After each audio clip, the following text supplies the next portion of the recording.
Good morning, ngayong buntag mga kahumay. Okay. So, naman ko nangutana og unsa daw ang proseso aning lalaki o babae nga humay.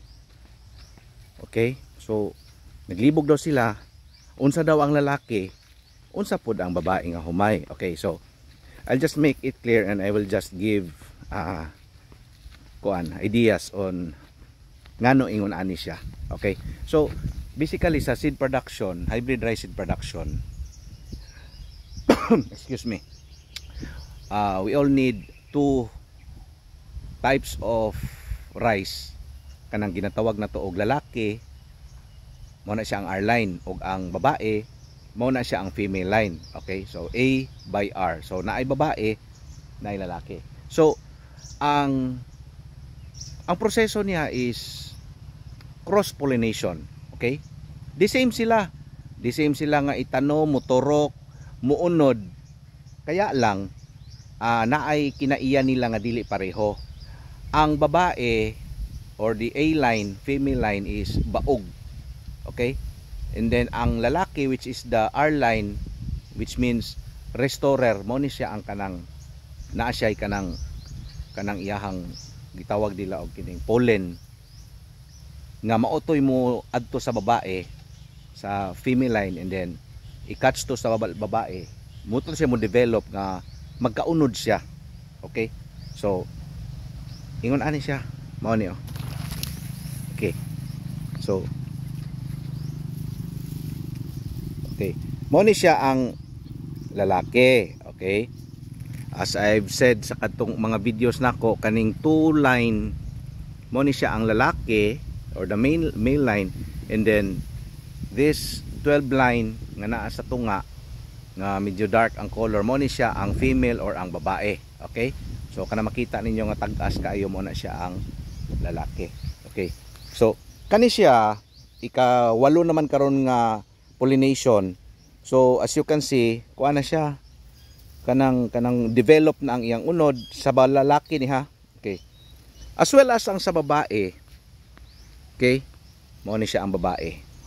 Okay, so nagdungo na, duko na siya. So meaning to say, nakuha na ni siya, naunura na ni siya. Pero ang proseso gid niya is like this.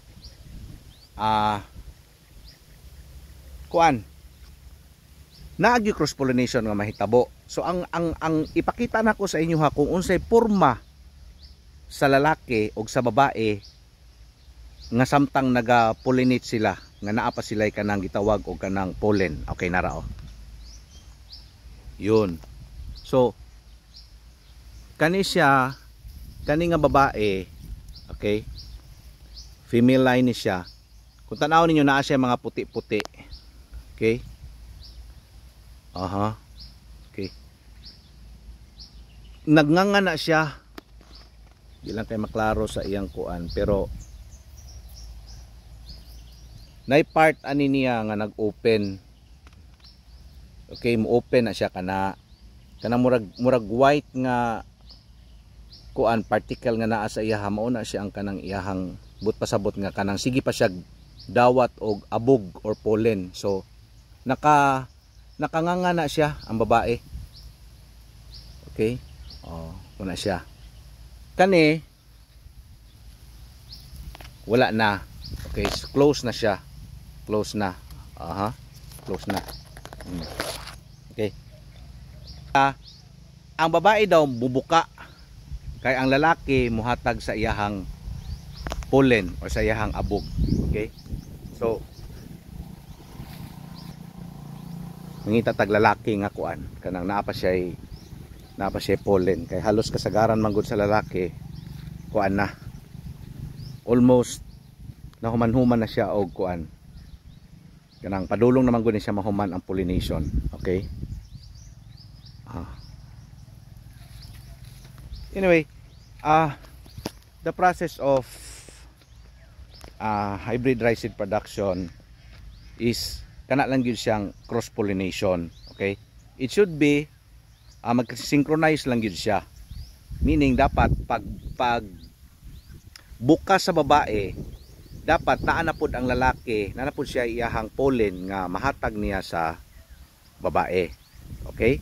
So after we do the pollination or the cross pollination, amoa siyang ginauyog o by means of rope.